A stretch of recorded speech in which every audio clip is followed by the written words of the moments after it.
All right, this is part 2. My name is Lee Kara. This is Messages from the Universe, private readings made public. This is for Jesyee. Again, this is the part 2. I've already done all of this. And now we're going to pull some more cards. Once again, the messages that are in here are for you. So if you see something that strikes your mind, if you see something that stands out to you, if something means something to you that I don't mention, it's a message for you. It's not for me. I don't know you. I don't know your life. So they asked me to grab the goddess deck. I don't know anything about these goddesses. I don't have a book for it. I don't read up on it. None of that kind of stuff. But they told me to grab it. And so whatever you get from it is the message for you. What does the universe want Jesyee to know right now? Okay. What does the universe want Jesyee to know right now? Oh, by the way, I pre-shuffled these. I pre-shuffled these with you in mind, my dear. What does Jesyee need to hear right now? What does the universe need to tell Jesyee right in this moment? And anyone else who is drawn to this reading. What does Jesyee need to hear?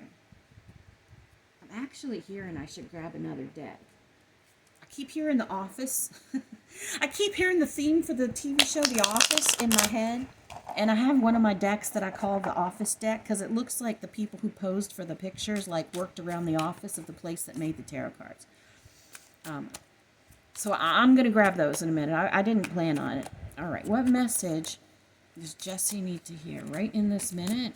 As well as whoever else is drawn in, whoever else is on Jessee's same cycle. But this is specifically what she needs to hear. And this is another deck that I don't usually use. I've only pulled it out once. I cracked it for a free reading about 2 weeks ago. Message for Jesyee. What does she need to hear right now? What does Jesyee need to hear right now, right in this moment? What does she need to hear?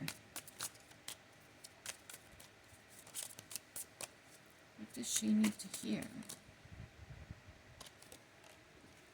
Okay. So let's take a look at these. We'll start with our goddesses.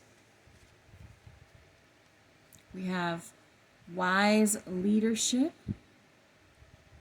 It says Epona. I hate to say the words because I don't know if I'm pronouncing them right. And Ein or An, adaptability. Okay. The thing that stands out for me here is this little thing on her arm. Let me see if I can tell what that is. I have no idea what it is. That little thing that's kind of floating there. Maybe it's familiar to you. Okay, and then we pulled a few of these little messagey things. I am following a path I love, and I am fully aligned with my soul purpose. I allow my mind, body, and spirit to flow intuitively through the changes in life. And this one kind of connects to the resistance that I'm feeling in the way that you're seeing the world or in the way that you're viewing the world, the perspective that you're taking. And we have the mirror, which is a mermaid and a crane, it looks like on here, with a boat in the background. And I'm fully hearing like self-reflection. And the 9 of arrows, it says dedication. The 9 of arrows and dedication. All right, let's grab this office deck. I don't know why the universe is telling me to grab the office deck. I don't usually do readings with it. It's literally like a starter kit that I got several years ago and, didn't really use it, didn't really know how to use it much. But the pictures on it just make me laugh so much that now I use it for my own personal, it sits by my little nest here. All right, this is for Jesyee. What does Jesyee need to hear and see in this moment? What message do you have for Jesyee in this moment? What message do you have for her in this moment? Whew, very talkative. Very talkative. One more. All right. Let's see. Find a spot to put that. There we go. Okay, so we're going to start with, where are we going to start with? We're going to start with the Fool. So we have the Fool card. I don't see the Fool as foolish. I see the Fool as a new start, a new perspective, starting a new journey without any of the baggage of the old journey. To me, it is the bravest, happiest, most joyous card in the deck of stepping out on a new journey and knowing that you are protected. You see, he didn't bring a big bag. He doesn't have a whole bunch of stuff with him. He just knows that everything's going to be great. And together we have the Three of Wands and the Knight of Wands. So for me, wands are like the plan, the choices, the way that we move through life, structure, stability, that sort of thing. And the Three of Wands is like looking out over the things that are coming towards you. In this particular image, he's looking out, or she is looking out over an ocean and watching the ships come in. So it's like watching the ships come in. It's like watching the oysters grow. You know what I'm saying? It's like watching the let me see, it was in here again, wasn't it? Wait, hold up, there it is. Watching the vines grow on your trellis, the pentacle vines. That's what this Three of Wands is like. It's like you see it coming towards you, you see it coming in, it's right there, and you're just about to grab it. You know, you're just about to make contact. With the Knight of Wands, again, knights are about messages. So this is about a message of stability, a message of structure, a message of a plan.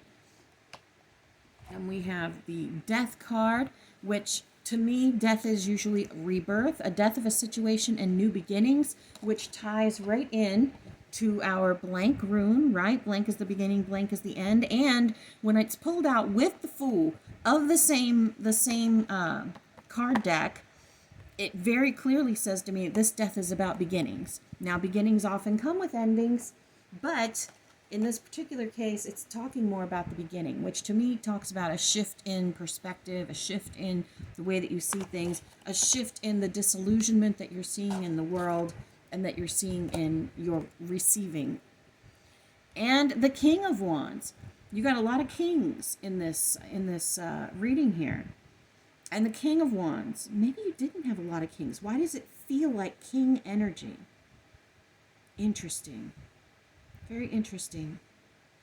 King of Wands. The King of Wands is kind of like the man with the plan, the person who knows the way to go, who knows the right thing to say, the right thing to do, who knows how to take this road, that road, and come out on top. They also have adaptability, wise leadership and adaptability, because if something changes, they have a new plan for it. You know, they're the ones who are leading the charge, but from a logical point of view. Okay? All right. I think that's pretty much it. I think that's all the cards for you.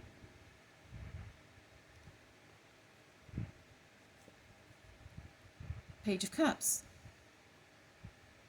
I don't know why I felt the need to pull that. But look, doesn't that dude look like he works in someone's office?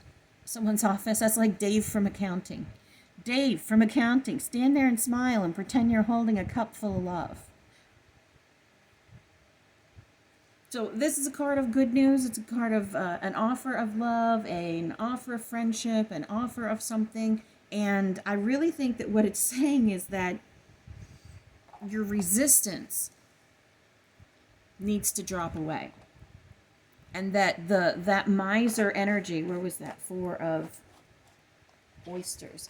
This miser energy of holding on so tightly to your version of truth, or to what you have, or to what you think you should have, or what you should be, is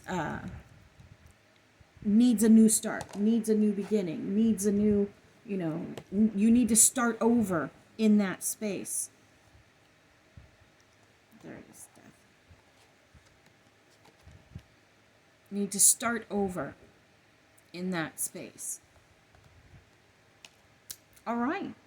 Thank you so much, Jesyee. I appreciate this. If any of you out there want a reading, please put your comments down below. I will follow up with you. I'm going to make a page on my website sometime this week or over the weekend that will have a form that you can fill out, and it will be right here on my YouTube. Thank you so much. You are beloved, you matter, and you are so very loved.